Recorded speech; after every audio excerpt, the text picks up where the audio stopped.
นี่คือ Strategic Man Podcast การลงทุนที่ดีที่สุดคือการลงทุนในการพัฒนาตนเองจงผูกติดชีวิตคุณกับเป้าหมายแต่จงหาความสุขในระหว่างทางไปสู่เป้าหมายนั้นอัลเบิร์ตไอน์สไตน์ได้กล่าวประโยคหนึ่งที่เกี่ยวกับความสุขไว้ว่าหากคุณต้องการมีชีวิตที่มีความสุขคุณต้องผูกชีวิตของคุณไว้กับเป้าหมายไม่ใช่ให้ใคร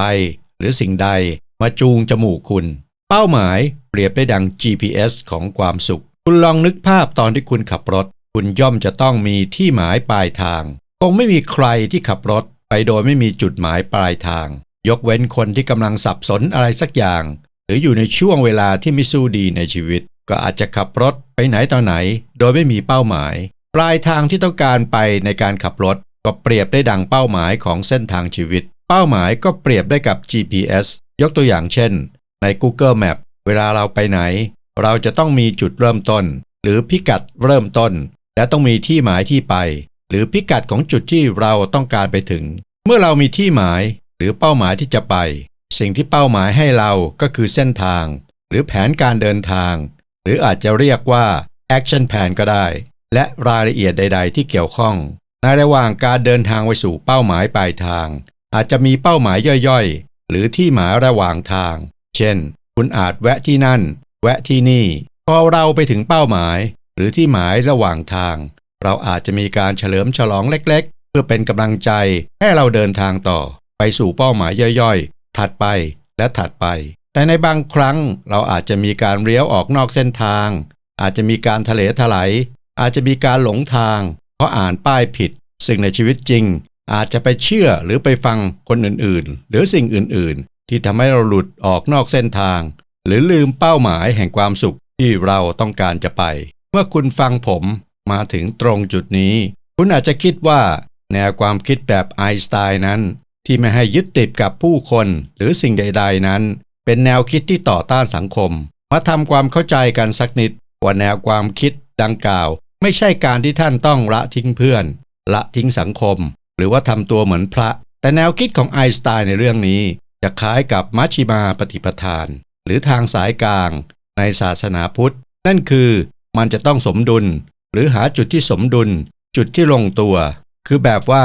มนุษย์นั้นเป็นสัตว์สังคมจะอยู่คนเดียวโดยไม่สนใจใครเลยก็คงอยู่ลำบากแต่ยึดติดแบบไม่ลืมหูลืมตาก็คงไม่ใช่ดังนั้นเป็นเรื่องที่คุณต้องหาสมดุลถ้าจะให้เปรียบเทียบก็เหมือนกับว่าเวลาเราขับรถไปไหนไกลๆบางทีเราก็ต้องแวะ7-Elevenไปซื้อน้ำซื้อขนมบ้างน้ำและขนมก็เปรียบได้กับเพื่อนเปรียบได้กับสังคมที่คุณในฐานะมนุษย์ที่เป็นสัตว์สังคมที่จะต้องมีปฏิสัมพันธ์กับสังคมบ้างแต่เมื่อคุณถึงเป้าหมายปลายทางความสุขความสำเร็จก็จะเกิดขึ้นแต่คุณอาจจะเฉลิมฉลองใหญ่สักครั้งกับการไปถึงเป้าหมายปลายทางที่คุณตั้งไว้หลังจากนั้นก็เตรียมความพร้อมสำหรับเป้าหมายใหม่ความท้าทายใหม่ต่อไป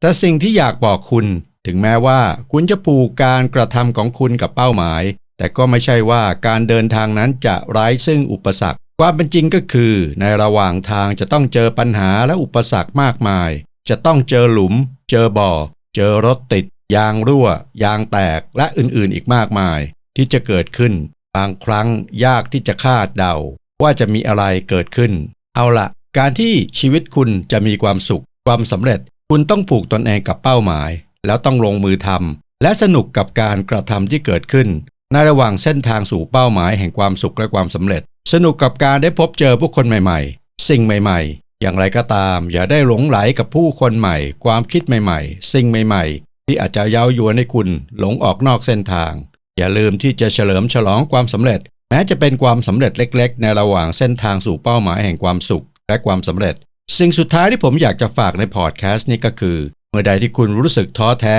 หรือหลงทางในระหว่างที่เดินทางไปตามเส้นทางชีวิตของคุณให้นึกถึงเป้าหมายแล้วเดินหน้าสู่เป้าหมายและสนุกกับการเดินทางเพราะความสุขของชีวิตไม่ได้อยู่ที่ปลายทางเท่านั้นแต่มันมีและเกิดขึ้นในระหว่างเส้นทาง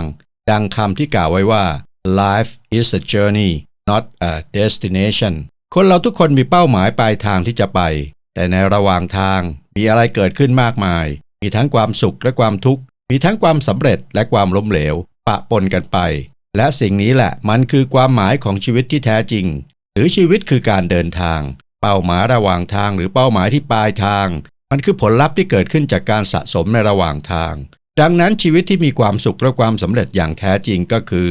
การทำให้ชีวิตมีความสุขอยู่กับปัจจุบันเรียนรู้จากสิ่งที่เกิดขึ้นในปัจจุบันหรือวันนี้แล้วทำพรุ่งนี้ให้ดีขึ้นผมขอจบพอดแคสต์ตอนนี้แต่เพียงเท่านี้ครับแล้วพบกันใหม่ในพอดแคสต์ตอนต่อไปครับขอให้ทุกท่านมีความสุขและความสำเร็จ